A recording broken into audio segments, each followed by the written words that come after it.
Itu why not mereka tarik kembali? Iya. Nah, tergantung tadi Anies, apakah dia waras kan mimpin negara. Yang udah kita bahas kan. Kalau dia nggak waras juga ya pasti lawan kita lagi. Dan jadi saya sukanya dengan Anies antara lain dia bicara tentang pidato utamanya itu meluruskan jalan dan menggelar keadilan. Saya sudah buat stiker ini, tidak bermaksud ini, tapi ini saya gandingan dengan nama Anies sama Muhaimin. Oh, Nah, jadi teman-teman PKB dengan hormat, ya karena dapil saya ini jagoannya PKB di sini. iya, iya, iya. Jangan dengan hadirnya saya dianggap merampas kulit. Jangan. Ini udah Ini kan udah satu kubu.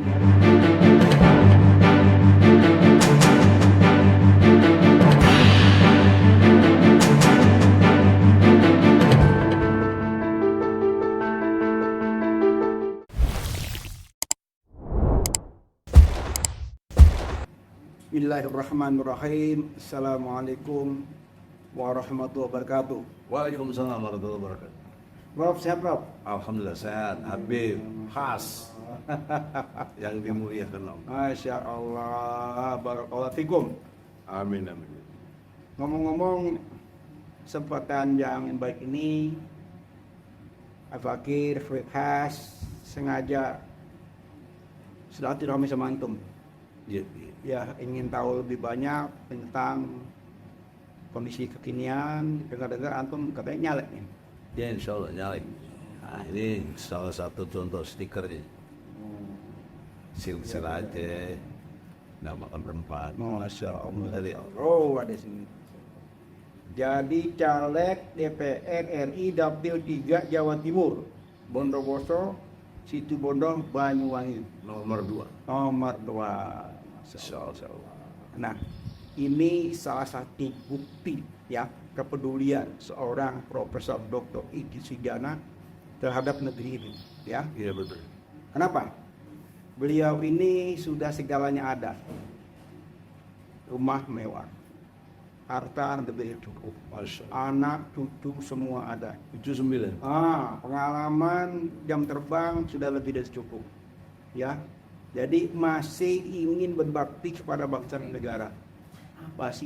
Apa namanya yang mau dicapai dalam kondisi seperti ini? Sudah nyaman kok masih sibuk mau nyalek. Apa Prof kira-kira apa namanya keinginan yang masih belum tercapai ini terhadap negeri ya, terutama ya, carut marut hukum. Antum sebagai pakar-pakar hukum, saya selalu mengikuti begitu giginya antum menegakkan kebenaran di negeri ini, tapi itu cukup susah ya. Iya. Gini, harus dipahami 5 pendekatan secara keilmuan. 1 filosofis, 2 historis, 3 psikologi, 4 sosiologis, yang kelima yuridis. Oke, filosofis. Dulu Indonesia ini animisme, bahkan politeis, sehingga banyak ajaran-ajaran yang bersifat sinkretis. Jadi kemusyrikan kalau bahasa politeis. Secara historis datang peristiwa dakwah lewat Wali Songo. Jadi Wali Songo dengan berbagai versinya, ada yang kebudayaan, ada yang tentang pendekatan kepada kekuasaan, ada yang lain-lain yang harus waktu Wali Songo. Sunan Kalijaga, Sunan Bonang, Sunan Ampel, itu ini ciri-ciri khas yang akhirnya mempengaruhi Indonesia. Berubahlah tata nilai yang tadi secara filosofis itu animisme, bahkan menjadi sinkretisme, itu berubah jadi tauhid. Itu prosdai, ya. Dan tidak berhenti kepada Wali Songo, diteruskan oleh Pangeran Diponegoro. Bahkan perang dia 1825 sampai 1830, 5 tahun efektif Pangeran Diponegoro perang melawan Belanda penjara. Kemudian Patimura, kemudian Cutnyadi, kemudian Hasanuddin, kemudian Tengku Umar, kemudian kepada akhirnya terbentuk partai. namanya MASYU, Majelis Kaum Muslimin Indonesia, Majelis Suro, ya, dari Muslimin Indonesia. Jadi mereka tokoh-tokoh yang mempengaruhi terbentuknya Undang-Undang Dasar 45. Ya, di situ kan ada Ki Bagus Harikusumo, ya, ada Kasman Singadimejo, ada Safudi, ada Muhammad Natsir, bahkan ketuanya kan, ada Agus Salim, ada Abi Kusno, segala macam. Pokoknya total dalam pengertian perjuangan itu mereka mampu merumuskan Undang-Undang Dasar 45. Kalau kan ada juga partai Arab ya. Iya, yang kakeknya Anies. Iya, saya ingat Pak Arab itu berdiri. Setelah kemerdekaan, partai kan dibubarkan. Melebur dia. Karena sudah including menjadi bangsa Indonesia. Nah, Beda dengan Cina. Kalau Cina punya 2 kewarganegaraan. Dia tidak mau menjadi bangsa kita. Dia cuma kewarganegaraan. Oh. Makanya waktu itu jadi nama Cina dirubah jadi Indonesia. Oh. Misalnya Lim Suliong, Sidono Salim. misalnya contoh, ya. Ahok jadi Basuki. Basuki Cahayapurnama. Ya, itu suatu perubahan yang dan itu disepakati antara Soekarno dengan Chou En-lai pada waktu. Dan Jadi pendekatan Singapura ya. campur ya, dari historis, ke yuridis, ke psikologis, ya, perubahan-perubahan kebangsaan.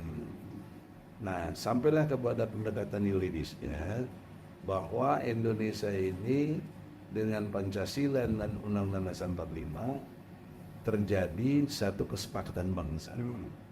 Nah, kesepakatan bangsanya itu kalau mau jujur sejarah itu 22 Juni 22 Juni ya. 1945 Iya.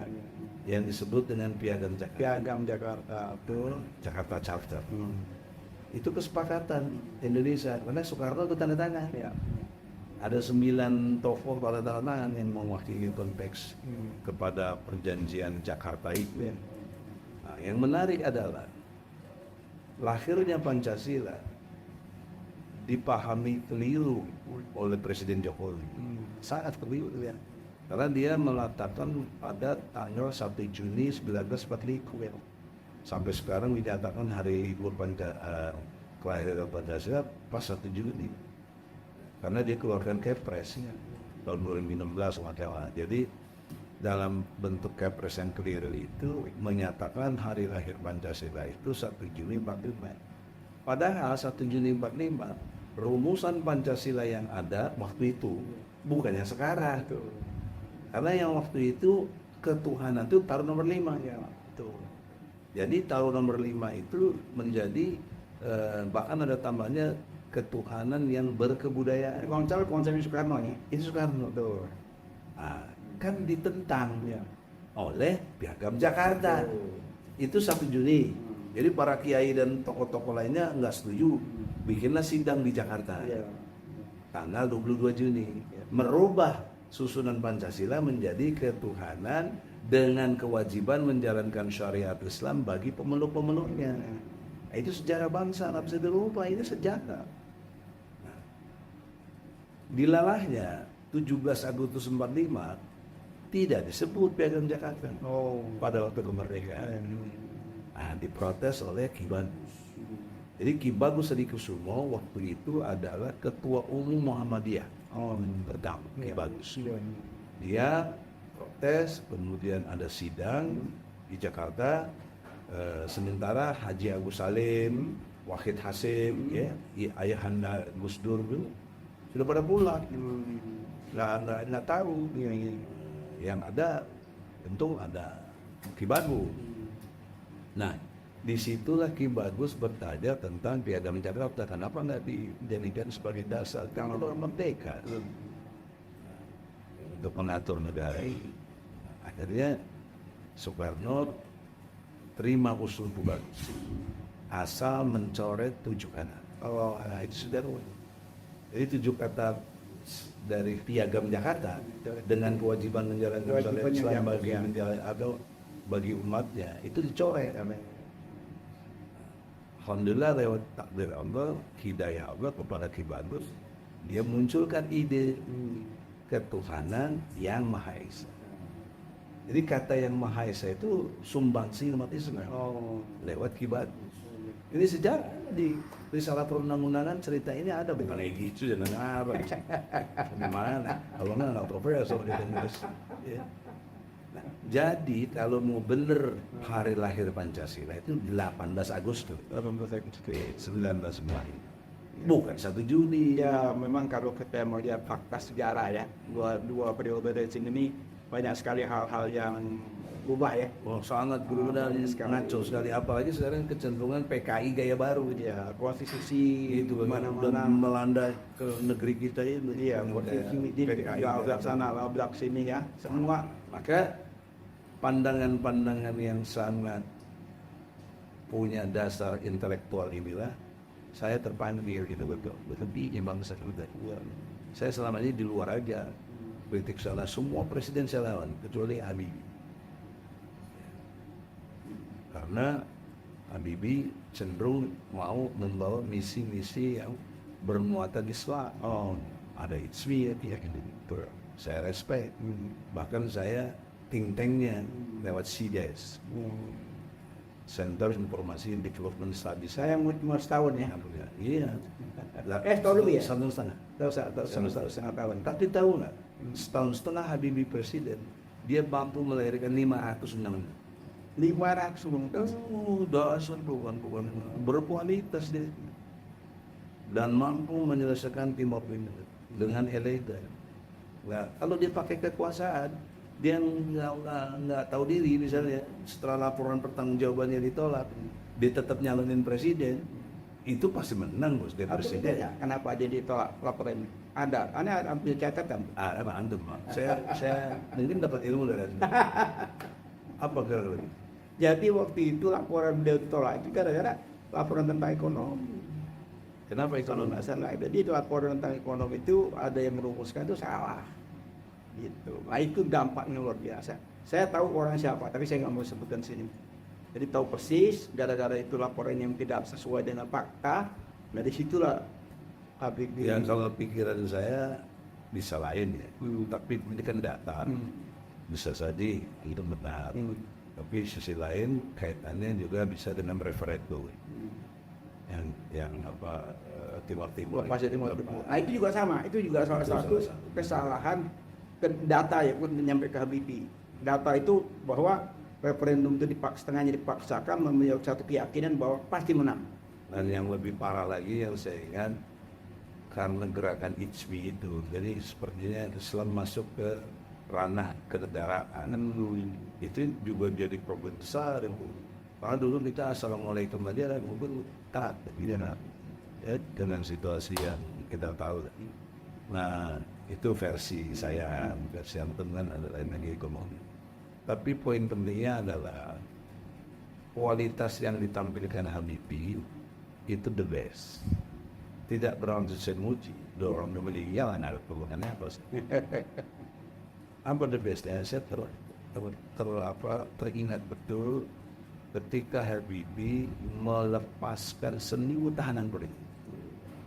Tanpa luar biasa. Termasuk si Sanana itu dulu kalau nggak dilepasin Habibie nggak jadi presiden itu. Sana Gus Mau. Tuh. Kemudian yang penting lagi dari ini adalah memberikan kebebasan pers. Karena pers itu pilar. Tapi jangan lupa, beliau itu punya pengkaderan ilmuwan yang luar biasa. Contoh, Ada ribuan orang yang hebat sekarang, sampai sekarang di seluruh dunia tuh ada. sebenarnya Ada kalau beliau. Nurtanio itu dipertahankan, IPTN itu nggak dibubarin, no? Indonesia the best, bisa bikin pesawat. Tapi sampai sekarang kok, habis pada menurut saya, itu kader-kader beliau tuh masih dipakai. Iya, dan banyak masih di luar negeri. Ribuan, tapi mereka tidak mau pulang, kenapa?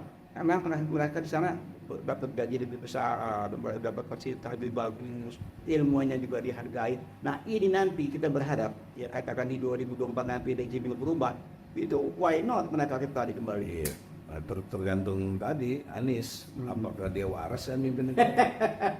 Yang udah kita bahas kan. Kalau dia nggak waras juga ya pasti lawan kita lagi dan gitu ya. Ya kita begitu bos, objektif. Gitu ya. Saya dukung tidak bermaksud menjadikan jiran. Ya. ya kayak cepung-cepung yang ada kan. Jadi seperti yang bilang tadi, Alvin sudah ada apa sih, apa yang nggak Ya ada? itu justru itu. Nah dari 5 pendekatan tadi, saya merenung, saya berpikir, saya berkonfirmasi. Kenapa saya pilih PKS? Akhirnya fenomena yang menarik yang nggak ada yang ngatur, nggak ada yang ngatur. Misalnya kurang lebih dari 40 jenderal, 40 jenderal betul, Lebih. lebih mah. Yang kemarin itu 30-an. Yang di bawah kolonel ada lagi, Pak. ada lagi. Nggak, kalau yang deklarasi Bung Anies, waktu itu kan ada 200 Pati TNI Polri. Jadi 200 sudah deklarasi dengan Bung Anies. Ya. Belakang muncul lagi di Jawa Barat. Yang dukung Anies kan tidak semua masuk PKS. Maksud saya ini kita yang masuk PKS. Oh, yang masuk PKS juga sudah banyak, hampir 100. Nah. Kelihatannya hampir 100. Nah, itu fenomena gunung es yang menarik untuk perubahan. Nah, itu yang mau saya pertanyakan sama Anton Apa yang sebagai mau pakar, ditanyakan? sebagai pakar politik, udah kenyang bawang buana tentang politik. Sekarang baru masuk ke PKS, apa yang Anton melihat ini, fenomena apa ini? Harapan. Jadi harapan yang secara intelektual sangat mungkin saatnya sekarang. Oh, Karena sudah melalui metamorfose dari waktu yang berjalan, segala bentuk-bentuk yang berubah, topeng-topeng mulai terbuka, borok-borok semua orang udah pada tahu. Sekarang muncullah keadilan itu. oh, Jadi saya sukanya dengan Anies, antara lain dia bicara tentang pidato utamanya itu meluruskan jalan dan menggelar keadilan. oh, menggelar keadilan. Ya, ini kan sangat PKS banget gitu loh. Kita partai keadilan dan sejahtera. Ya. Untuk itu Anies perlu ditopang. Di mana? Parlemen. Oh, Kalau dia nggak kuat di parlemen digoyang terus iya, nanti dia. iya. Itulah Anton tertarik Iya, maju di iya. parlemen. Jadi membantu Iya. dengan sangat yang mudah-mudahan kontribusi saya yang nggak seberapa ini tapi punya nilai nanti. Iya. Apalagi bisa jadi pimpinan DPR, Iya. presiden pun bisa saya panggil kan. Hmm. Jadi bedanya dengan yang dulu ini nih saya perhatiin, antum coba lihat. Tidak ada pertanggungjawaban presiden. Tidak. Mana tanggung jawab terus? Pidato 16 Agustus itu cuma seremonial aja. Ya. Yang menarik Jokowi saya kira bagus sekali dia dengan cara pakai pakaian daerah itu menarik ya. Tapi kapan Jokowi pakai koteka? Pakaian daerah juga. Sekali lagi masih ada nih 16 Agustus besok. gitu. Coba ikuti dorong lain itu kan daerah kita juga. Ya masa Jangan lu kenapa itu budaya? ya, Tapi itu ada. ya boleh budaya, tapi setidaknya aduh yang antik, yang asik-asik lah ya. Itu antik itu. Antik asik lah itu. Ya, ibu-ibu suka kan itu. Oh gitu ya. Barangkali. Maksud saya tidak bermaksud winye atau apa. Tapi cara berpikir konsisten itu penting. Ya. Kalau dia ingin majukan budaya, menunjukkan pakaian daerah, ya jangan diskriminatif dong. Maksudnya. Kalau saya punya saran gini, Bro. Daripada repot-repot harus pakai seluruh daerah, bikin aja istana di seluruh provinsi kan enak. Itu ide bagus sih. Jadi di seluruh provinsi sudah ada istananya. Itu ide bagus sih. Iya. Sangat baik. Jadi Kenapa? kemanapun dia punya Untuk istana. merekat. Iya. Ya. Jadi nggak ada lagi lokalisir Iya. dan sifatnya regional. Oh, jadi tinggal Nah, jadi yang penting kepada sayanya, saudara-saudara, saya sekarang sudah jadi caleg. Menurut KPU sudah MS. MS itu memenuhi syarat. cara Nah, nanti DCT-nya tanggal 4 November. 4 November JT. Mudah-mudahan. Nah, baru bisa berjalan. Nah, tapi saya sudah buat stiker ini. Tidak bermaksud ini, tapi ini saya gandingan dengan nama Anies sama Muhaimin. Oh. Nah, jadi teman-teman PKB dengan hormat, ya karena dapil saya ini jagoannya PKB di sini. Iya, iya, iya. Jangan dengan hadirnya saya dianggap merampas kulit. Jangan. Itu udah Ini kan udah satu kubu gitu. Satu kubu. Udah satu bersama, jadi harus saling menopang untuk membantu Anies dan Caimin di eksekutif. Betul. Saya legislatif, gitu loh. Jadi dengan demikian kita punya keseimbangan dalam berorganisasi dan bernegara. Ya, karena eksekutif, legislatif, Yudikatif. yudikatif itu kan bergandengan tangan ya. Iya. Harus sinergi ya. Ya, itu turunan dari teorinya trias politika. Trias politika. Ontologi. Jadi harus dipahami. Kenapa saya juga ingin menjadi caleg dalam perspektif DPR? Karena dia punya 3 fungsi. Ya. 1, mengawasi jalannya pemerintahan. 2, membuat undang-undang atau legislasi. 3, membuat budgeting, Di biaya fungsi anggaran ya. fungsi.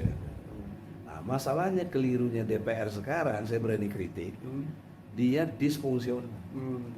Dia tidak berfungsi, dengan kata lain DPR tidak memperankan fungsinya.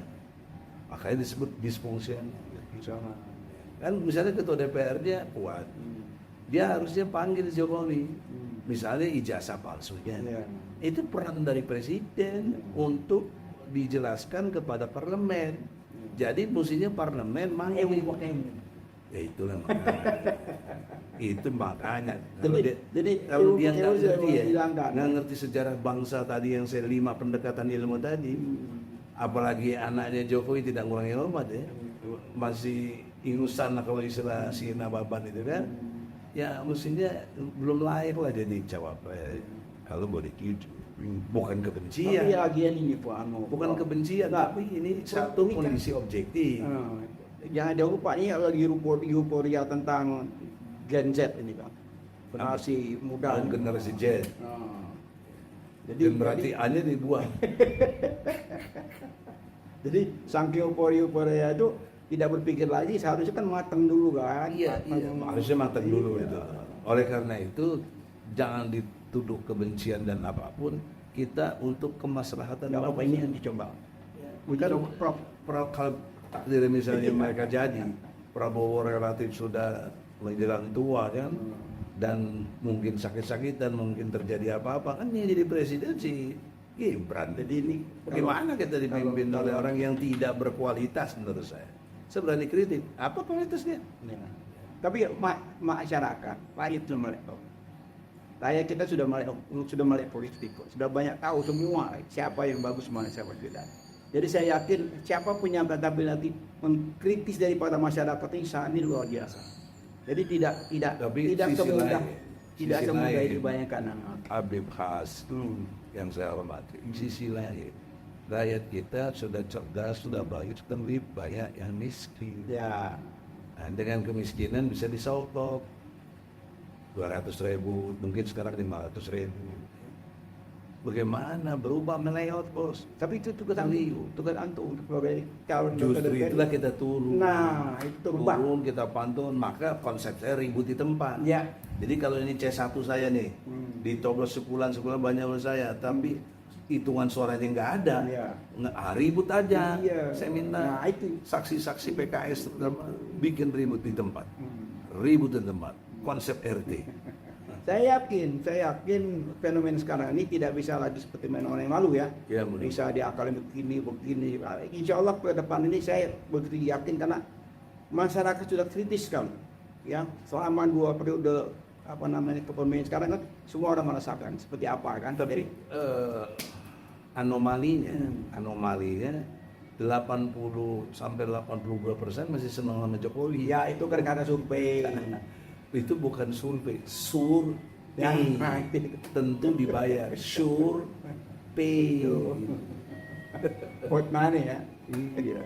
Jadi kalau sudah ngomong survei, saya jujur nggak pernah mau ikut. Nah makanya saya punya visi jelas bos. Visi saya untuk Indonesia beriman dan bertakwa. Nah, dasarnya surat 2 ayat 177 dan surat Ali Imran ayat 102. Kemudian misinya, itu tadi visi ya, Indonesia beriman dan bertakwa. Misi saya adalah untuk amar ma'ruf nahi munkar. Masya Allah. Harus betul-betul terjaga itu amar ma'ruf nahi munkar. Dalilnya surat 3, 110 dan 114. Kemudian programnya apa? saya ingin bikin program ASI, upgrading ASI. Karena menurut ASI? ASI, A-nya Al-Quran, S-nya sholat, I-nya infak. Oh, asli. ASI. Jadi bukan air susu ibu, apalagi air susu istri. Tapi Al-Quran, sholat, infak. Karena menurut penelitian dari Monash University, rakyat Indonesia 73% tidak bisa baca Quran. 73%. Iya, jadi di atas 100 juta. Kalau kita sekarang rayatin 276 juta, 73% itu berapa? Bisa 140 juta. Nggak bisa baca Quran. Yang kedua, 75% tidak sholat. Tidak sholat. Bayangkan. Masalah seriusnya adalah sholat. Inna sholata tanha anifasai wan munkar. Sholat itu mampu mencegah keji dan munkar. Nah, saya ingatkan juga kepada Anis waktu di Al Jazeera itu di Kolonia ya, ada kita pertemuan tokoh-tokoh yang mendukung hadis di tempat Haji Haris. Itu Anda mau menggelar keadilan, Anda mau menunjukkan jalan yang lurus atau menempuh jalan lurus. Pertanyaan seriusnya, bagaimana keadilan mau tegak? Rakyat nggak baca Quran, nggak bisa, apalagi memahaminya. 75% tidak sholat, padahal sholat bisa mencegah keji dan munkar. 70%. 75, bayang. Jadi sangat miris hati saya. Dan kita juga jadi dakwah selama ini apa ini tadi? Gagal dalam pengertian membentuk Indonesia ini menjadi beriman dan bertakwa. Makanya ini harus jadi program, apalagi misinya untuk amar ma'ruf nahi munkar. Inilah yang harus dipikirin. Ini menurut saya jangan sok-sokan deh. Allah kan paling tahu bos. Tentang ASI ini Allah diatur program ini, makanya ada di surat Fatih, surat ke-35 ayat 29. Tijar dan tabu. Jadi ini satu bisnis, satu urusan yang nggak akan bangkrut, yang nggak akan rugi. Nah menariknya coba kita pahami, apa hubungannya bisnis dengan baca Quran? Apa hubungannya bisnis dengan pelaksanaan sholat? Apa hubungannya bisnis dengan infak? Nah, menurut pemahaman saya, konsep besar dalam konteks infak ini itu koridornya ada di sodako. Jadi sodako dalam bentuk untuk dari hasil perang namanya ghanimah. Kalau belum perang faid. Sodako dalam bentuk terserah berapa badannya itu namanya infak. Sodako yang bersifat selektif dan eksekutif atau spesial itu namanya zakat. Karena ada hitungan-hitungannya. Nah, jadi orang sudah mati pengen lagi hidup itu cuma pengen sedekah. Ada di Al-Quran surat Al-Mu'minin, surat Munafikun ayat 10. Ya. Jadi dia minta kepada Allah, ya Allah, aku nggak kuat di neraka ya Allah, aku mau hidup lagi ya Allah. Mau ngapain hidup lagi? Aku mau sedekah ya Allah.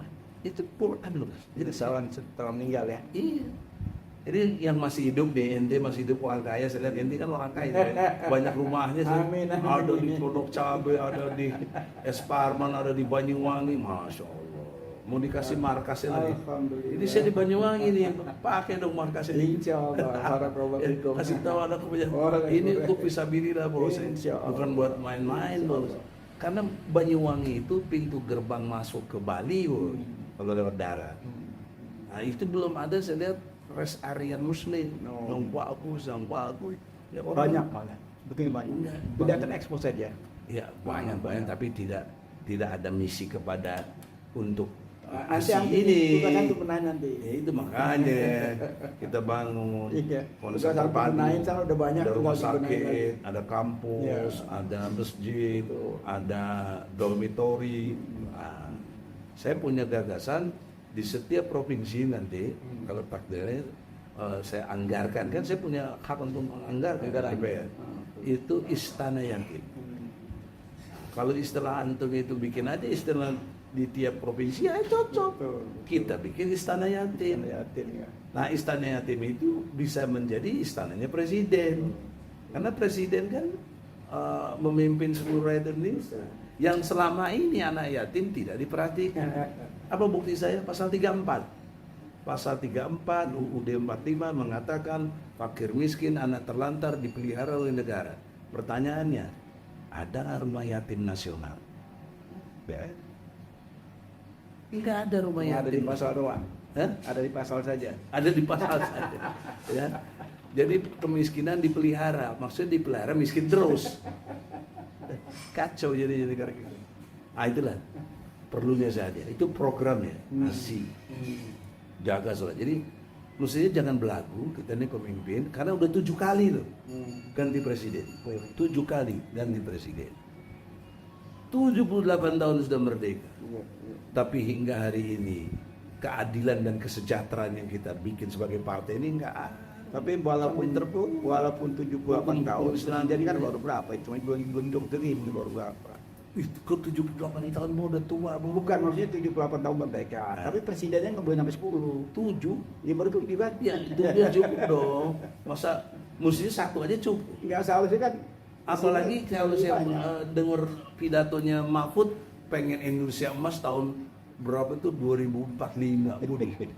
Emangnya dia masih presiden atau wakil presiden? Kan udah ngaco aja menurut saya. Iya. Cara berpikir ngaco ini yang harusnya dia periodenya menjadi capres dan cawapres, katakanlah dia menang 5 tahun inilah 5 tahun inilah itu 2024 sampai 2029 Kalau terpilih, ya kalau terpilih. Tapi ini kan logika promosinya. Dia mau mencapai Indonesia emas. Itu kejauhan. Jauh sangat. Waktu dia memimpin ngapain? Kemarin kemana kan? Kemarin gitu. Carut marut hukumnya. Terus mau pakai lagi 2045. Itu kan tambah ngaco. Angin sorga nih namanya. Itu namanya onani intelektual. Enak aja berpikir. Taunya onani gimana sih? Jadi memang kita kadang-kadang prihatin ya, Prof, ya. Prihatin banget. Karena tidak pakai teori saya yang punya tuh, most judi, objektif, sistematis, toleran, jujur, bener hati. Ya kita berharap di Pileg, di Pilpres di 2024 ini betul-betul rakyat maya. Iya. Oleh siapa calon yang patut dipilih, ya kan itu kan. Iya, Jadi makanya- betul diprotot dulu, jangan asal pilih. Teori sederhananya gini, pilihlah caleg yang dirinya telah selesai, Terus lah. ekonominya dan keluarganya baik. Jangan yang gembel, ngelamar jadi caleg, dirinya miskin, sekarang kaya raya banyak. Jadi dia cari cawe-cawe. Ada anggota MPR, DPR, rumahnya sampai 60 ada, saya nggak tahu. Masya Allah. Ada, satu rumahnya bisa kelasnya 20 miliar. Jadi 600 miliar dia boleh. Ya memang udah sari dia. Kalau pribadi kan terbukaan. Kenapa dia saya gitu? Bisa kolusi sama pengusaha batu bara kayak apa, tahun lah kita orang. Jadi dia nggak mikirin rakyat, Bayangin anggaran mikirin dirinya kan sendiri. sekian ribu triliun semuanya. Bahkan untuk jadi anggota DPR minimal 5 miliar. Ada hitungan paling tidak yang layak 10 miliar. Bagaimana uang 10 miliar begitu banyak? Ya, harus dimiliki oleh caleg untuk akhirnya apa nanti? Dia mikirin diri harus ngembaliin lagi duit itu. Nah itu yang kuala-kuala itu sudah Bukan bagaimana merubah, ini masih berjalan. Oh ya. Banding akan dilanjutkan. Makanya kita dengan PKS berusaha semaksimal mungkin atas izin Allah bisa merubah ini. Karena tadi jenderal udah banyak masuk, tokoh-tokoh pakar-pakar CDR juga udah banyak masuk, profesor doktor semua udah banyak masuk di PKS. Ya. Nah kita punya rumusannya gitu tadi, ya insya Allah. Minimal tawaran gagasan saya supaya kita menang dengan kemampuan diri sendiri dan ribut di tempat. Untuk bisa merubah keadaan. Dan insya Allah kita telah selesai dengan diri kita, jangan lagi istilahnya minta-minta. Ya, itu poin pertahanan. Ya paling penting. Dan iman takwanya iman tahan. Itu programnya. Kemudian tujuannya ngapain sih saya ini? Ya, ini dalam konteks negara yang adil, makmur, sejahtera, dalam arti baldatun toibatun warobun gob. Itu target bukan tujuan. Jadi target saya Indonesia ini beriman dan bertakwa. Wujud dari itu adalah Indonesia ini baldatun toibatun warobun gob. Satu negeri yang aman, damai, sentosa dalam ampunan Allah. Kenapa dalam ampunan Allah? Ini satu sudut. Ada Al-Quran yang nggak bisa dijalankan oleh kita individu, nggak bisa.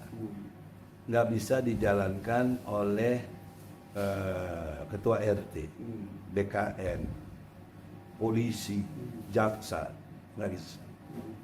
Yang bisa menjalankan itu Presiden dan DPR. Oh. Mana buktinya? Surat Al-Maidah ayat 38. Di surat Al-Maidah ayat 38 Allah perintahkan laki-laki dan perempuan yang mencuri potong tangan. Potong. Penegakan hukum. Poin pentingnya apa? Apa yang tidak bisa lihat orang supaya dipotong tangannya? Nggak bisa. Itu bukan kerja individual. Itu bukan kerja ansih polisi, jaksa, hakim, nggak bisa. Ini tugas presiden. Buatlah undang-undang gitu loh. Yang melegalisir pengertian dari undang-undang yang ada sekarang tentang pidana, itu dimasukkan unsur penegakan hukum yang Allah mau. Ini maunya Allah. Kalau kamu beriman kepada Allah dengan ikhlas, kamu harus mau dan rela diatur oleh. Kamu harus mau terima resiko. Kamu harus mau istiqomah. Kalau kamu tidak mau, kamu bullshit, kamu penipu. Bertuhan kepada Allah. Penipu dong. Qul huwallahu ahad. Allahus samad. Lam yalid wa lam yulad wa lam yakul lahu kufuwan ahad. Ketika Allah atur, kamu enggak qul huwallahu ahad. Kamu tidak mengahadkan Allah. Kamu tidak mengusomatkan kamu kepada Allah. Kamu tidak lam yalid wa lam yulad. Kamu enggak pikir saya musir, don't care. Siapa yang melahirkan atau yang melahirkan, enggak ada urusan dengan itu. Kamu harus teguh pendirian dengan Islam. Itu baru ikhlas. Kalau orang itu ikhlas, dia pasti bisa menegakkan hukum. Dan dibarengi dengan semangat jihad. Sebab dalam Islam itu ada ajaran jihad. 3 pokok Islam. Aman, hajaru, jahadu. Iman, hijrah, jihad. Nah, ini dalilnya Al-Baqarah 218. Bisa tadi. Saya bukan kiai, saya bukan ustadz. Saya mencintai Islam. Saya mencintai Al-Quran yang membuat pencerahan, petunjuk, penjelas, Iya, jihad dan pembeda. Ya, jihad itu artinya perjuangan kan. Oh iya dong. Ya, perjuangan itu kan Gini, banyak sekali, jihad, luas ya. saya pahami dari kata jahad. Artinya kerja. Iya. Soalnya sekarang ini banyak dipelintir kata-kata jihad ini seakan-akan wah ini apa namanya teroris gitu. Wah, Itu namanya jahat. iya, ini kan dipelintir kan. Itu namanya jahat. Iya, apalagi orang-orang buzzer-buzzer ini kan kalau udah kata-kata dia tuh udah wah ini udah pasti memojokkan kita dengan Iya, politik identitas. iya, stigma itu langsung ditempelkan kepada Islam. Tapi kalau kata-kata jihad itu langsung apa namanya pemikiran sudah ke situ semua. Padahal kan tidak ada. Kalau lihat objektivitas di Kuba, di berbagai tempat negara komunis, mereka jihad juga. Betul. Ya, Kemudian kan, yang paling di sebenarnya Inggris, perjuangan kan. Irlandia. Kalau perjuangan kan. Irlandia itu siapa? Oh iya, kalau tidak berjuang gimana kita mau bisa Irlandia. Tapi Iya.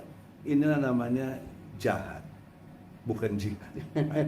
Kita jihad. Jadi karena itu caleg ini pintu masuk merubah keadaan. Kalau kita hukum.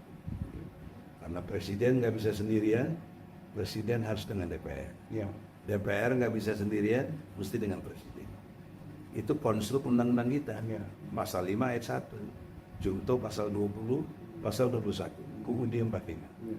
Jadi presiden memegang kekuasaan tertinggi dalam membentuk undang-undang dengan persetujuan Dewan Perwakilan Rakyat. Nah, ini undang-undang apa 45 yang asli itu dulu. Nah, yang kita harus sadar kembali di sini. Karena undang-undang yang sekarang ini Undang-Undang Dasar tahun 2002. Prof, kembali lagi ke katakan ini kan setidaknya kami pasal yang amin ini kan sudah selesai. Dalam arti lengkap ya. Sudah berlayar ya. Iya. Sudah menuju apa namanya menggapai kemenangan insyaallah ya. Itu kita berjuang keras, kita semua berjuang keras, terutama dari PKS, apa namanya PKB dan Nasdem ya. Dan ditambah umat dan barisan apa namanya Masyumi, di backup juga oleh sekian ratus ya, sekian ratus relawan yang tumbuh bak jamur yang tidak dibayar. Ini kenyataan, saya mau kenyataan tumbuh bak jamur yang tidak dibayar, mereka begitu antusias luar biasa. Kira-kira apa yang kita bisa harapkan nanti ya, apa namanya katakan pasal amanah ke depan ini? Ya. Contoh seperti pembentukan kabinet, ya. Ini kan perlu dipikirkan dari jauh-jauh hari kan. Apa kira-kira program ke depan ini? Kira-kira siapa saja yang patut dirangkul. Jangan nanti main asal rangkul aja sehingga betul-betul kabinetnya itu nanti betul-betul yang bermutu, yang memang punya apa namanya, punya kapasitas, kemampuan, sudah cukup dengan dirinya gitu. Jangan ikut cawe-cawe lagi. Gimana Dokter? Wah, itu sangat benar. Antum Habib Hastul sangat cermat. Terima kasih ininya ingatannya. Jadi penting ini khususnya buat Anies dan Caimin karena saya dukung mereka. Iya. Ya. Amin. Anies Mohaimin. Itu perlu kita dukung dengan catatan mereka juga mau mendukung perubahan yang kita maksud. Iya. Nah, perubahan yang kita maksud dari versinya konstitusi ya, bukan kumaha aing gitu. Kumaha aing Nggak bisa. undang-undang. Iya. Nah, undang-undang dasar menghendaki apa? Undang-undang dasar ini harus dipahami betul, terutama Pancasila dan Undang-Undang 45. Pancasila dan UUD 45 maunya ya, tanpa tafsir, Tuhan itu yang Maha Esa, kemanusiaan yang adil dan beradab, persatuan Indonesia, kerakyatan yang dipimpin oleh hikmah kebijaksanaan dalam permusyawaratan perwakilan, keadilan sosial bagi seluruh rakyat Indonesia. Titik. Selesai. Udah. Itu maunya Indonesia ya sih. Terus kafat, lengkap kan? Sangat sempurna kan? Apalagi tinggal dijabarin aja. Tapi saya heran ya, negara yang termaju di dunia dan aman itu Finlandia. Sebelumnya Selandia Baru, New Zealand. Ini apa ukurannya? Mereka nggak punya Pancasila. Harusnya kita yang paling the best. Dari mulai ketuhanan Indonesia sampai keadilan sosial itu. Nah, kenapa ini diselewengkan? Karena presiden. Jadi jangan ngelak-ngelak nanti. Ini presiden yang bikin biang kerok jadi brengseknya Indonesia ini. Bersama DPR. Karena DPR dan presiden, nah itu. Makanya saya tidak mau nanti kalau takdirnya jadi ikut brengsek. Iya, iya. Tapi enggak semua anggota. saya kena azab. Ya kalaupun gini nih teorinya, ini Ali bin Abi Thalib. Kerusakan, kejahatan terjadi bukan karena banyaknya orang jahat, tapi orang baiknya diam. Iya. Nah, orang DPR banyak yang baik, tapi diamnya dia ikut jahat. Ikut jahat, Otomatis ya. apalagi tidur, sidang tidur, Mungkin minta uang reses. enggak, gini Bob. Jadi saya punya pemikiran ya, pada saat disumpah ya, mau anggota DPR, mau presiden ya, mau yang lain-lain. Karena saat disumpah itu Quran kan Di belakang kepala gitu. Jadi kalau saya punya ide itu, sumpah itu harus berwudu dulu, di sholat itu 2 rakaat, sholat taubat dulu, baru itu sumpah. Itu bersumpah itu Quran, dia ada bersih. Dipegang tuh Al-Quran tuh, dipegang nih Al-Quran itu. Dari keadaan itu baru bersumpah. Mungkin dengan cara itu dia akan sah, ya kan? Terasa masuk ke batinnya dia. Kalau terus sumpah itu di masjid, kalau masjid itu loh. Jadi orang yang sebenarnya itu dengan cara itu mudah orang akan berpikir mau berbuat negatif. Karena selama ini kan kita lihat sendiri kan, sumpah itu kayak biasa. Sumpah ke si B, sumpah wakil ke si D, benar. Peripasi yang berjawab. Hanya tanda sumpah demi Allah. Lain kan kalau ini kalau sudah bersumpah demi Allah, kan dia akan ini, yang baik. Ini keadaan. Kenapa ini? Itu yang menjadi perhatian kita. Mungkin itu kurang bisa di apa namanya? Ya. Secara ide itu the best. Bebas ini. Tapi secara teknis susah. Apa susahnya sih? Yang Susahnya untuk 2 rakaat, sholat 2 rakaat. Beda agama. Nah, lain lagi. Kalau katakan dia agama Nasrani dengan cara agamanya dia. Ya, Yang kedua, itu secara substansi saya nggak baik. Itu Pak Word yang saya bilang the president. Tapi tetap secara teknis. Walaupun demikian, walaupun begitu, maksudnya dilakukan itu, kejahatan masih ada, kebrengsekan masih ada. ya, tapi setidaknya Dari mana saya ambil asumsi? Dari syahadat. Syahadat itu kan sebenarnya sudah sumpah sendiri. Asyhadu an la ilaha illallah wa asyhadu anna Muhammadar Rasulullah. Ini konsep komitmen tauhid kita hanya kepada Allah. Aku bersaksi, aku menyaksikan, aku melihat, aku betul-betul mengerti, aku menghayati. Nggak ada yang pantas, nggak ada yang pantas dari kita kecuali Allah. Dan aku bersaksi yang pantas, yang jadi teladan, yang patut diikuti, jadikan contoh dalam spot. Apa spot itu?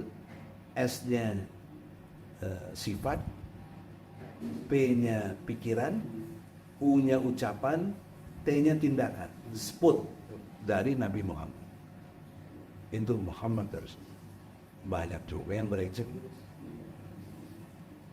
Jadi saya tidak mengurangi ide itu. Kalau bisa ya bagus saja. ya, karena Tapi substansinya tidak di situ.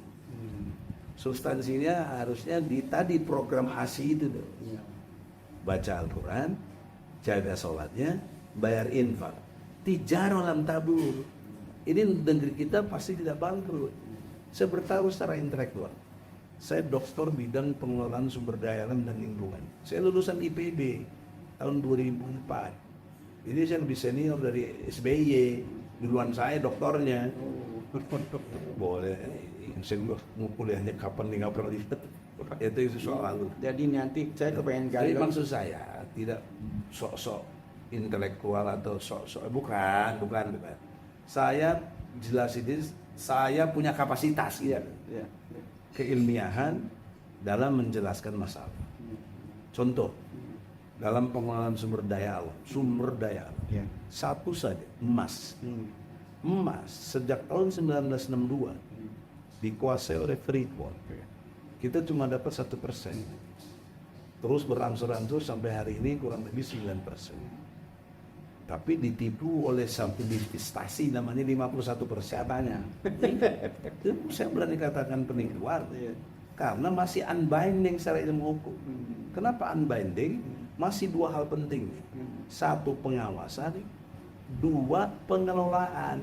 Emas itu masih Freeport, bukan pemerintah kita. Jadi yang pusat-pusat di mana itu? Itu bohong namanya. Ya mobil SMK aja bohong. Mobil aja gaib gitu. Ijazah palsu. Bagaimana? Jadi banyak hal-hal yang aneh-aneh. Bukan aneh lagi. Nah yang anehnya kita cicing wae. Anggota DPR aja. Harusnya kan impeachment. Kalau nggak gitu, Harusnya kalau impeachment. jadi wayang tuh nggak di penjara kemarin. Nanti kok teriak terus. Iya, ini kan kita. Karena tadi kita lagi bicara ayat yang tidak bisa individual kita laksanakan, harus kolektif dan negara. Iya. Dalam hal ini, yaitu pemerintah. Nah, negara bisa membuat hukum itu paduan DPR dan presiden. Iya. Maka berlakukan hukum potong tangan ke depan nanti ini. Dan pemilu jangan lagi kayak begini. Iya. Kembali ke sila keempat. Lewat perwakilan dan hikmahnya. Kalau enggak, yang sekarang ini bukan kualitas, bos. Yang dilihat isi tas. Isi tas, bukan kualitas. Makanya disebut transaksional. Nah, kenapa transaksional? Karena ada oligarki. Kenapa oligarki muncul? Karena feodal. Jadi feodalisme bangsa kita ini masih kentara. Ya contohnya itu Mahkamah Konstitusi jadi mahkamah keluarga. Luar biasa ya. Luar biasa. Banyak itu. Dan juga Jokowi awal-awalnya bagus, tidak makan ikut politik, anak-anakku gini-gini. Ya tahunya sekarang malah di cawe-cawe jadi cawapres. Iya. Sebelumnya wali kota, Iya. mantunya wali kota. Mantunya itu kan berarti suami dari anaknya yang perempuan. Berarti semua 3 anak-anak itu sekarang yang paling kecil jadi ketua partai. Itu kan politik, dinasti kekuasaan namanya. Nah, saya kritik ini keras, saya sayang ke Nadine karena ujungnya kalau dia ngaku betul orang beriman, dia Islam, ujungnya neraka terus. Dan ingat kata Nabi, kekuasaan itu pada akhirnya mendatangkan penyesalan. Kenapa penyesalan ke belakangan? Karena kalau duluan pendaftaran. Kalau duluan pendaftaran. Oh gitu ya. Nah, gitu. Ya, saya selalu belakang. Selalu belakang. Iya. Ya. Ini oleh karena itu ingatlah, sebelum terjadi penyesalan itu istighfar. Tobat. Masih ada waktu. Masih ada waktu. Tobat. Masih ada waktu setahun terus. Sampai 20 Oktober akan datang. Iya. Jadi untuk elit politik, untuk pegawai-pegawai politik ya, untuk orang-orang yang lagi megang kekuasaan sekarang ini sadarlah ya. Sadar. Jangan nanti seperti Luhut, tidak orang yang hormat. Saya teman baik, gue sama Luhut, kenal dia sama saya. Bukan saya kenal dia kenal saya. Jadi ya itu tadi kita Jadi mengingatkan ya. maksudnya apa? Karena apa dayanya Luhut? Iya. Sakit. Ya. Mana ya? Iya, mana? Sehebat-hebatnya itu ada Dan saya lihat di medsos orang dia sakit malah pada senang juga. Banyak nyumpain kan sedih dia begini gitu. Bagaimana? ini apa contoh yang tidak tahu ya. Yang udah berlalu Soeharto mau suka nggak suka, anak-anaknya baik. Saya kenal sama Titi, saya kenal sama Tony, Tutut juga kenal, mereka kenal saya juga. Tapi kan mereka orang baik, terus juga nggak bisa apa-apa karena ulah bapaknya dulu kali yang dianggap nggak benar. Jadi kena nggak ada apa ya. Dampak itu nggak bisa menilai. Lagi sudah ke situ. Nah, kalau lihat lagi Sri Lanka malah dikejar-kejar presidennya, bahkan diusir. Dulu di mana tuh di Sesku namanya kalau nggak salah itu digantung. Jangankan itu si Muammar Gaddafi kasihan juga. Padahal ada orang baik. Balik lagi ke parti TNI tadi ya, yang ketuanya pembono-bono. Itu kira-kira 2 tahun tuh dari segi apa namanya pengalaman dulu selama ini kan kayak belum pernah terjadi ya. Bro, jadi gini cara memahaminya, pergeseran Wahden membuat pergeseran banyak hal, antara lain cara pandang, pemahaman, dan koneksi. Nah, dulu saya tidak di PKS, bahkan agak ngapain sana. Padahal saya murabi pertama dari Ustadz Hilmi. Oh, Itu saya murabi. Teman murabi saya itu halakoh. Itu Suswono, ketua MPP sekarang. Suswono, Sun Manjaya, ya, yang di partai lainnya MS Ka'ban. Itu satu halakoh. Yang udah meninggal Untung Wahono, itu PKS. Dari mulai zamannya Hidayat Nur Wahid baru bikin bikin ya. PK. Mas PK ya. Cuma waktu itu saya mungkin belum dapat hidayah gitu. Jujur bukannya. Bukan juga, antum lagi sibuk di advokat. Emang juga. Banyak kemudian. Tapi saya lihat Advokat sekarang. begitu. Nah, maksud saya orang-orang yang seperti saya, yang juga dalam posisi yang lain yang hadir, sekarang punya kesadaran masuk ke PKS, ini satu fenomena luar biasa dan satu blessing, keberkahan tersendiri. Itu given dari Allah. Jadi Ahmad Saihu dan Habib Abi Bakar jangan salah kelola. Ini dasar. Jangan justru menjadi bumerang. Mereka kecewa berat kalau nanti nyatanya dipimpin tidak ke arah perubahan yang mereka mau adalah Islami. Itu kata kuncinya. Saya ingatkan sekarang dengan hormat, Presidenku Ahmad Saihu, Sekjenku dalam arti PKS Abu Bakar, jangan salah, dan juga Salim Al-Jufri yang dimuliakan Allah, Ketua Majelis Syuro ini, jangan salah kelola ini, jangan terpengaruh dengan tren-tren generasi Z, generasi ini, nggak ada, harus ASI, karena ASI ini maunya Allah bukan maunya Igi. bukan maunya Habib, Iya, iya. maunya Allah. Selalu baca Quran, sholat awal waktu, bayar itu. Kamu sempit atau lapar, bayar infak. Menarik ini loh. Dan Allah janjinya tijarah lam tabur. Hasilnya misalnya Qatar nih, kita tahu tuh betapa hebat. Bukan pernah kemarin adakan perhelatan sepak bola dunia gitu. Orang happy di sana. Orang banyak yang masuk Islam gara-gara keadaan yang bagus. Orang melahirkan juga dibiayai. Kita pas melahirkan bayar utang. Bukan melahirkan, itu calon melahirkan sudah ada jalan ke penjara. Waktu janin aja udah ada utang. Negeri kita ini gila negeri ini. Padahal sumber daya alamnya tadi 1 gram emas itu 1 juta bos. Berapa juta ton? Iya. 1 ton berapa gram? 1 juta Bingung gram. gitu ya. 1 ton itu 1 juta gram. 1 gram 1 juta rupiah. Sayang bukan Berarti 1 ton itu 1 triliun. Iya, jangan sayang pemilikku gitu kan. Iya, punya Amerika. Padahal pasal 33, ini jangan lupa Nah, nih. ini jangan lupa. Presiden Anies Baswedan, insya Allah. Kita asumsikan Anies ada presiden lah. Iya, insya Allah. Kan kita Amin, dukung dia. amin. Ya, Insya amin. Allah. Alhamdulillah. Kan omongan bisa jadi doa. Insya Allah. Bumi, air, dan segala kekayaan alam yang terkandung di dalamnya dikuasai oleh negara dan diperuntukkan untuk rakyat. Ya, ya. Jadi Pasal 33 kekuasaan itu untuk rakyat. Kekayaan itu untuk rakyat, kemakmuran itu untuk rakyat, bukan lu, bukan para penjabat itu, lu pelayan negara. Yang benar ya. Harus mengayomi seperti Tribrata dalam polisi, melayani, melindungi,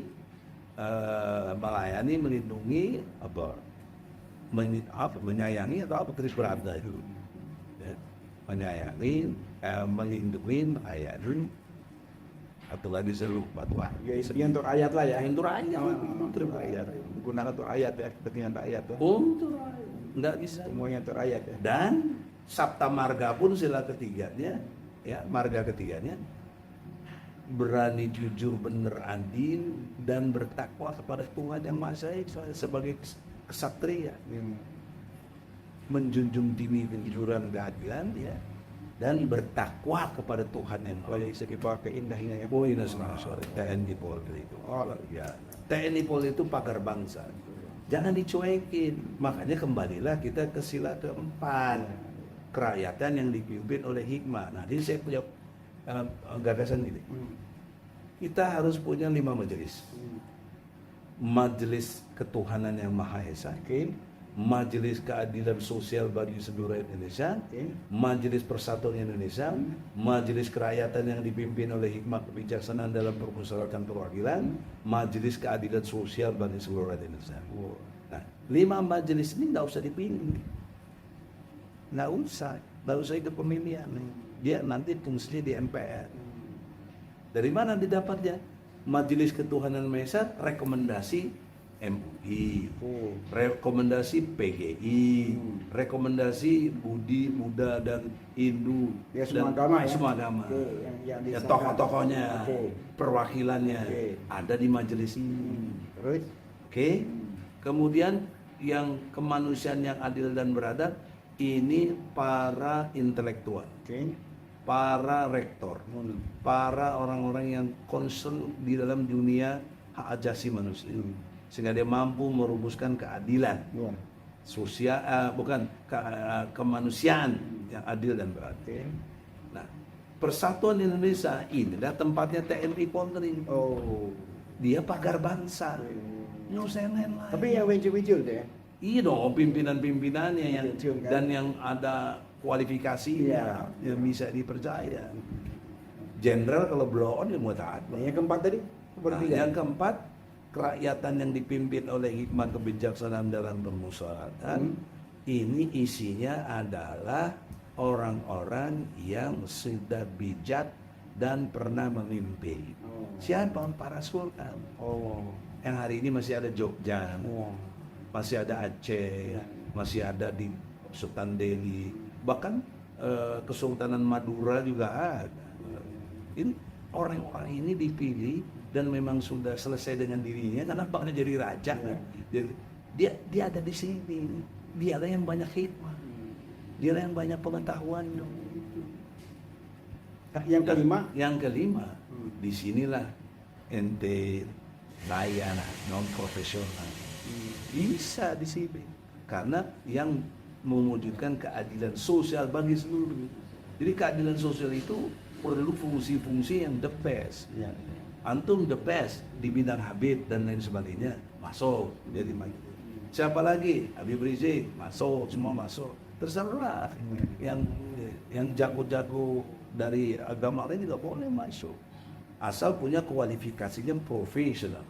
Nah, profesional itu terjemahannya adalah satu, orangnya berintegritas, dua, punya kapasitas, tiga, punya kemampuan kreativitas dan inovasi. Nah, tiga inilah orang-orang itu profesional. Tambah dalam segi teknisnya, dia insya Allah tepat waktu. Antum sedang udah profesional. Janji kita jam 9, antum di jam 8 ada profesional. TNI Polri itu paling banyak profesional dari Polri. Disiplin. Nah, problem kita bangsa, nggak ada disiplin rohaninya, nggak ada. Disiplin fisik ada. Disiplin itu pun banyak yang juga masih malas, tapi disiplin rohaninya ini yang ada. Pentingnya. Nah, disiplin rohani inilah bisa melahirkan 5 majelis ini. Nah, ini menarik. Ini nggak usah dipilih. Nah, kalau DPR perlu dipilih. Perlu partai tetap ada. Tapi tetap kan ada yang andong, mesti ada yang mengakomodir kan. Iya. Ya, tetap bahkan tadi nanti ini kan fungsi MPR, majelis Iya. permusyawaratan rakyat. Ini nama majelis permusyawaratan ini. Kan kita harus memahami kecerdasan, memahami Pancasila itu bagaimana. Iya. Masa cuma diapalin 1, 2, 3, 4, 5, nggak ngerti juga. Ini saya kira kecerdasan Pancasila harus dirumuskan dalam 5 majelis ini. Dan ditambah hasil pemilu DPR. Nah, MPR dan DPR gabung memilih presiden. Jangan lagi one man one vote. Nggak sesuai dengan sila keempat dong. Kalau masih one man one vote, coret tuh sila keempat. Coret. Ganti. Kalau ganti ya bukan Pancasila lagi. Subversif dia. Berubah ya. Mereka itulah yang udah merubah. Mereka yang merubah Pancasila, kita yang dituduh. Saya waktu HMI zaman saya MPO, saya pemimpin MPO gitu ya. Tahun 86 sampai 88. Karena dianggap menentang ajas tunggal. Bukan. Saya tidak menentang Pancasila. Yang saya tentang ajas tunggalnya. Karena ajas tunggal itu versi komunis. Ya. Apa bukti saya? Itu kan daerah Di mana? negara Soviet dulu, di negara Rusia sekarang, ada nggak ideologi lain? Di Cina, di Kuba, nggak ada kecuali komunis. Jadi ajas tunggal itu mengadopsi konsep komunis, bertentangan dengan kebinekaan tunggal ika, bineka tunggal ika. Itu tuh. Jadi orang tidak banyak paham. Tidak bermaksud saya sok paham. Tapi mari berdebat. Antum punya pengalaman yang luar biasa. Ini terik pengalaman. Ya bukan cuma baca buku, Iya. tapi praktek. Praktek itu ya. Udahlah, Penting lagi. bagaimana diinterogasi, bagaimana di penjara di Laksos, selamat 5 dulu. Tahu dia. Kenyang ya. Jadi oleh karena itu tidak bermaksud merasa besar, tapi pengalaman ini penting untuk merawat bangsa. Jadi merawat persatuan Indonesia ini susah dengan beragam pihak, suku, bahasa, agama. Tapi kalau kita mengerti konsep dasar asing, pasti the best. Kita contoh, you mau kafir, you masuk sama Islam, boleh. Lakun itu, Oh iya. apa coba? Selesai. Itu iya. Lakun didukung. Oh, iya. Sudah ada musuhan. Enggak ada bermusuh. Hebat kan biasa dengan. Jadi konsep toleransi tertinggi itu ada pada Islam. Kok disebut Islam jadi intoleran? Ya, ini yang salah kaprah tadi. bukan kalah kabar lagi, blok. Ini banyak orang blow out. Banyak yang blow out ya. Tapi yang blow out sayangnya kok di tingkat kawan-kawan yang intelektual itu. Mudah-mudahan Prof cukup sampai sini aja. Jadi artinya yang ke depan ini dapat yang berubah. Makanya untuk Anies Baswedan dengan hormat, Cak Imin, konsep 5 majelis ini tolonglah dipikir. Ya. Katakanlah apa tuh Egi gak benar. Kalau ini gak benar terus gimana yang benar? Tunjukin dong mana yang benar untuk merepresentasikan majelis permusyawaratan rakyat. Ya. Bagaimana? Saya udah tawarin gagasan deh. Ya. Ya, why not? Itu kan ide bagus. Nanti di apa namanya? Antum lah, antum kan dekat sama Anies, cerita dong ini sama Cak Imin, dia cerita ini gagasannya. Banyak yang perlu kita Jadi saya sampaikan. hadir bawa gagasan, saya nggak bawa duit, gawat kalau punya duit ya. Saya cukup buat diri sendiri ya. Itu bagi-bagi itu belum jangan nggak ada. Sudah waktunya di stop. Ya udah Sudah nggak jadi. Ya, udah nggak ada. Jadi kalau udah saya begini terus nggak jadi juga ya sudah takdir. Insyaallah Kulillahumma malikal mulki tu'til mulka man tasha, nggak terjadi pada saya. Sudah. Tapi saya jangan diminta tanggung jawab. Saya begitu ya Allah. Jangan komentar tanggung jawab aku loh. Mau nggak dikasih jabatan. Nah, yang dikasih jabatan Tapi berat tanggung jawab. Tapi jangan lupa Prof, manjada wajada. Ya, kalau ada kesungguhan, iya. Kalau antum setengah-setengah, antum caleg kalau diem-diem aja kan nggak bisa. Ini sudah ikhtiar. Podcast ini bagian dari ikhtiar.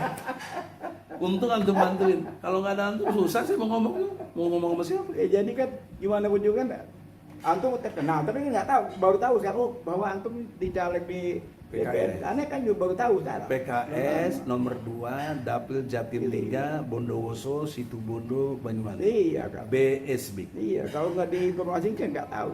Jadi perlunya kita apa namanya bisik-bisik ngobrol silaturahmi. Kalau ini bukan bisik-bisik, ini podcast. Oke, Waduh, ini luar biasa di salah satu caleg dari partai PKS ini sangat menarik ya. Allah. Keilmuannya, kemampuannya, intelektualnya, segala-galanya lengkap, komplit ya. Dalam kesempatan yang baik ini saya juga menghimbau ya untuk seluruh apa namanya masyarakat ya, secara umum pilihlah caleg dan pemimpin-pemimpin ke depan itu yang betul-betul punya apa namanya Kapasitas. kapasitas, Integritas, integritas. profesional.